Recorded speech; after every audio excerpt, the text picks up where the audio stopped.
আসসালামু আলাইকুম দর্শক, আজকে আপনাদের এত সুন্দর একটা জায়গা দেখাবো, মানে দৃশ্য দেখাবো। আগে দেখাই, চলুন। দারুণ চমক আছে, কেউ স্কিপ না করে পুরো ভিডিওটা দেখুন। আসুন।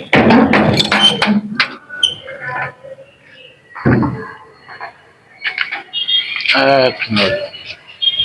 দেখুন, অসাধারণ একটি আকাশ দেখুন। আর উপরে সূর্যটা দেখি একটু দেখুন। আজকে দেখাবো অসাধারণ একটা দৃশ্য, যেটা দেখলে হয়তো আপনাদের সবার ভালো লাগবে। দেখুন, আজকের আকাশটা এত সুন্দর, এটা বলে বোঝাতে পারবো না। আজকে পুরো জায়গাটা দেখাবো আপনাদের, আকাশটা দেখাবো আজকে। যেমন নীল আকাশ, সঙ্গে সাদা বরফের মতো দেখতে পুরো আকাশটা মনে হচ্ছে বরফে ঢাকা। শীতের সময় এরকম একটা দৃশ্য আমরা দেখতে পাচ্ছি, তাই না? অবশ্যই স্কিপ না করে পুরো ভিডিওটি কেমন লাগলো আমাকে জানাবেন। আর বিশেষ করে আকাশের সঙ্গে আমার কিছু দৃশ্য দেখাবো। আসুন। আজকে আমার ছাদ বাগানে আমি কি কি লাগিয়েছি সেটাও একটু দেখাবো। আসুন। আজকে নীল আকাশ, তারপর নীল শার্ট পরেছি। জানি না কেমন লাগছে, অবশ্যই কমেন্টে জানাবেন। দেখুন, আজকে লাগিয়েছি, আমরা লাগিয়েছি হলো এই এই গাছটা আপনারা অনেকে হয়তো চেনেন। এটা হলো আপনার কি জানো, একটু বলো তো, আমি ভুলে গেছি।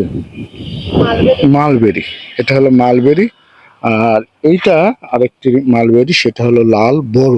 এটাও কালো হয়, অনেক বড় বড় হয়। এটা আপনারা দেখতে পাচ্ছেন, দেখুন। আর পাশে লাগিয়েছি একটা তেজপাতা, আপনারা দেখতে পাচ্ছেন। এটা হলো তেজপাতার গাছ। আর এটা হলো ত্রিফল আমরা বলি। গাছটা মারা যাওয়ার পর এক পর্যায়ে পরবর্তীতে গাছটা হয়। তো মাশাআল্লাহ, আবার গাছটা একটা ডাল বেরিয়েছে। আশা করি হয়তো এটা থেকে আমরা সামনে ফল পাবো এবং দেখাবো আপনাদের। এই ছিল আমার ছাদ বাগান, আর আজকের আকাশের যে অবস্থা সেটাও আপনাদের দেখালাম। কেমন লাগলো অবশ্যই কমেন্ট করবেন। আর আজকে প্রচন্ড কি বলবো, বাতাস, সঙ্গে বাতাস এবং আকাশের ভিউ সব মিলে অসাধারণ একটি জায়গা। দেখুন, তা আপনাদের কাছে পুরো দৃশ্যটি কেমন লাগলো আমার কিন্তু অবশ্যই আমাকে